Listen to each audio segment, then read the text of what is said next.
Thanks so much for hopping on. I'm excited to get to chat with you, get to know you a little bit more, share a little bit more about my podcast as well. Where did I find you? Whereabouts are you located? I'm in beautiful Boulder, Colorado. How about you? Beautiful. I love Boulder. I love Colorado. I'm in the suburbs of Chicago. Oh, Um, great. so yeah, it's definitely not as mountainous, but we'll take it, right? Well, you're coming out of the crazy heat and humidity in Chicago. Yeah, you're familiar. And I grew up in Minneapolis and spent a lot of time in Chicago, so I know it pretty well. Yeah, yeah. So, I mean, it's a good thing that you ended up making it out to Boulder. I have some friends out there, but wanted to chat with you a little bit more. I mean, I didn't have a chance to watch, but I think you have your own, you had a TEDx talk? Few Was years that back, yeah, yeah, it was super fun. If you have, amazing? Amazing. Yeah, it's definitely a dream of mine, but tell me more about it. Was it a big dream? How did it go?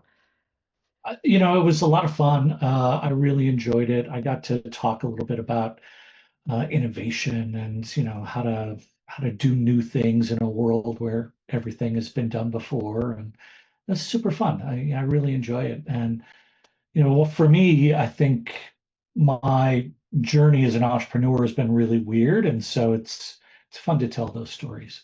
Yeah, I think yeah. That's why I love talking to founders and entrepreneurs because I think there's never really one set direction that you can Right. follow. There's no playbook. It's always like every single day is a little bit different and you pivot as needed. And so I think it looks like, well, and you've been an entrepreneur for quite some time. Am I right? Yeah, 25, 30 years now, I Yeah. guess. I'm a really bad employee. Well, So, yeah, that led you here, right? I mean, yeah, and so tell me a little bit more about what you're currently working on. so we've got a company right now called Immersion. Hmm. Work with a couple of crazy doctors from LA that figured out how to measure what people's brains love in real time using the fitness sensors and smartwatches that people wear every day. And so big entertainment and media companies use us to predict hits. So we can predict a hit movie or TV show or song with 95% accuracy with 35 people on an Apple Watch.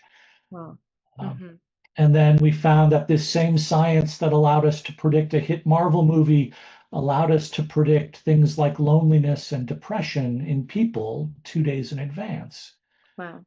And so we rolled out a consumer app called SIX that allows anybody to measure what they love all day. It provides that missing metric for emotional fitness. That's incredible. That's so interesting. And so that's what you've been working on the past couple years or so. Yeah, yeah. I was running early stage venture capital for the broadband industry for a while, and then I met these crazy doctors, and they asked me to come on board as CEO, and it's been, you know, startup number 9, I guess. Wow, amazing. And what would you say has been one of your either greatest learnings or challenges along the way, whether it been with immersion and or with six? Oh my goodness. I mean, where to begin, right? Yeah. I had started and sold 2 companies when I was pretty young, before Mhm. the internet was really a thing. Mhm. And in '99, I decided to start a venture-backed company. And so I raised 12 million bucks on the back of a napkin because that's what you could do in '99. And it was my first time with a real board and venture investors. And I thought they all were on my side. And so I believed everything they said. And in '99, the rumor was that you didn't actually have to make money. You just needed clicks and eyeballs, and suddenly you were a billionaire. So I decided along with my board in December of 1999 to spend 50% of the money we had in the bank on one 30-second Super Bowl ad. Wow. And today it's the 21st worst Super Bowl ad in history. I'm on a list. That's great. And about 6 weeks after that Super Bowl, we ran out of money and I had to fire 150 people on a Friday. Wow. And the whole thing went pear-shaped really bad. And so the lessons you learn from growing and being, fake famous to the bottom of the barrel, it's crazy. Lots of stories from that. Yeah. Wow. I can only imagine. I will just say a list is a list. Hey, Right. Yeah. Right. I think what it did for me is, it put me on this path of trying to really understand what makes people tick, like Sure. what drives behavior and purchase decisions and all of those things that drive humans. And I've been pushing for that for a long time, really since 2000. I wrote a book to help startup founders talk to humans and build companies around persuasion and learning and training and all of this stuff, trying to figure out why people do what they do. And so immersion, when I met these crazy doctors, I think it really was the culmination of 20 years of trying to figure out how I could know whether people would give a shit before I spent the money. Mm-hmm. Mm-hmm. Yeah. And so what do you feel like, how did that pivot, I guess? What was the actual, like, I guess you would say tipping point that made you figure that out of, okay, let me make better, smarter decisions based on like how will you know, I guess, that people will indeed buy versus the guessing or predicting. Yeah, I mean, that's the problem, isn't it? It's that we all build our lives and our uh, businesses and, Hmm. around this idea that we think we know because Right. people tell us stuff, right? Hmm. Um, but people lie, Yeah. not on purpose, right? I Sure. mean, generally, people are good. Yeah. But it turns out that we're no better at knowing what's really going on in our brain than we are knowing how our liver enjoyed our lunch. Sure. Yeah. So, Uh, you know, I guess the path, then the big pivot becomes when you find this unique ability to reveal the unspoken truth, mm, then you can do really amazing things with that for mm, individuals to power and reveal their own lives, but also for, large companies who are desperately trying to understand what people love so they can build better and more interesting products and drive away from the economies of addiction towards the economies of oxytocin and love. yeah. Yeah. And I mean, we all could use some more of that rather than the quick dopamine hits that we Right. get from social media or TikTok, whatever it is, Sure. or even ChatGPT these days, right? Right. So, So how about um, you, Rachel? Tell me about what you've been working on. What are you doing?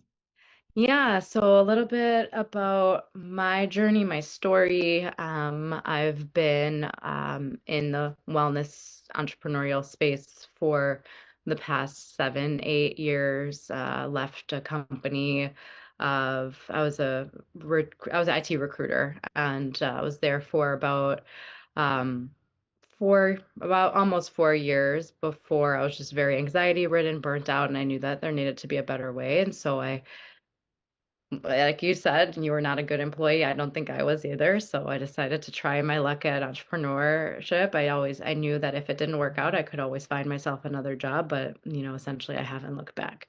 And so within the past, I would say I took some time off from my coaching business. I had my son, was able to be home with him for this past first almost 2 years or so before I realized that I wanted to focus on business again and, providing for him, my family. And so decided to a little bit I loved what I could do with coaching, but wanted to pivot in a way. So I still obviously I work under the umbrella of Ray of Consciousness, Yeah. um, but found that I could talk to my roots or my background is marketing and sales. So I wanted to see how I could fuse every single aspect of what I've learned along the way over the past 10 to 13 years and how I could actually use all of it. So Mhm. that's kind of where podcasting was born. I really have a genuine curiosity to talking with people. And then, tech, AI, I've been just very interested in the evolution in technology, the innovation that we're experiencing right now. And yeah, helping other companies that want to do good. How can I offer my marketing and services to them? So, essentially that's kind of the podcast right now is in its first season. I have a lot of episodes recorded, some of which have been edited. I'm just waiting to launch all of the, like, I would say like a first season at once. So I would say I have around like 11 recordings with like four of them edited. And so I'm kind of slowly rolling them out within the next like couple weeks. But essentially, what I help my clients with is whether it's marketing, content strategy, lead generation, ads, things of that nature. So, but regardless, the podcast for me is just an interesting way for me to connect with interesting people like yourself that are wanting to innovate and create something that's worthwhile. And like you said, we need more oxytocin and love and real authenticity in our world right now. So my mission is to help create that essentially. That's our mission as well. Yeah, yeah. So I'd love to invite you on for the show if you're interested, if you feel like there's alignment. We could take an angle of whatever feels best for you, whether it's talking about your work with Immersion or SIX, um, whatever feels most interesting to you, we could kind of focus it on that way, or even if it is your book, I would be happy to talk about that as well. So, um, where would you say, what has kind of stuck out to you? What feels interesting for you? The six app for us, that Yeah. metric for emotional fitness, I think that's really um, a unique and amazing thing that we want to bring to the world. Mhm.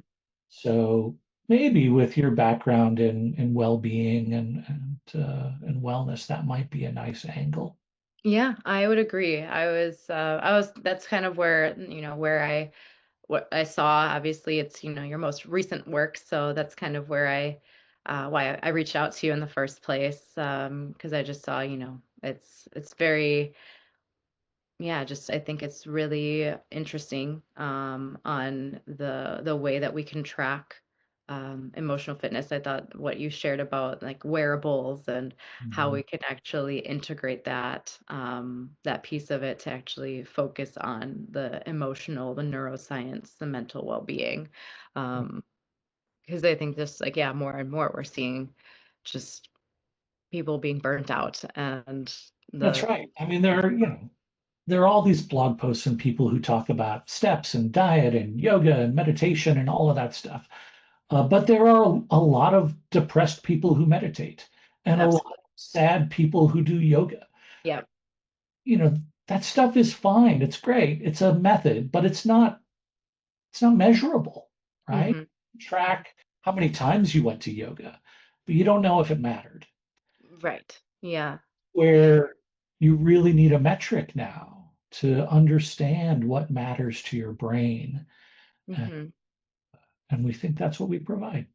Yeah, I think that would be really awesome to share the how, right? The how do you track it? How do you like, where someone started to like the goal, right? The vision. How do you actually like make measurable steps to get to where you want to be? Or how can you tell that, the yoga, the meditation, what you're doing is actually working, right? Yeah. Cool. That's Rachel, thank you so much. This has been a ton of fun. I yeah. can't wait to talk in a couple of weeks. Sounds great, Scott. Have a wonderful weekend. I look forward to it. You do the same. Thank you.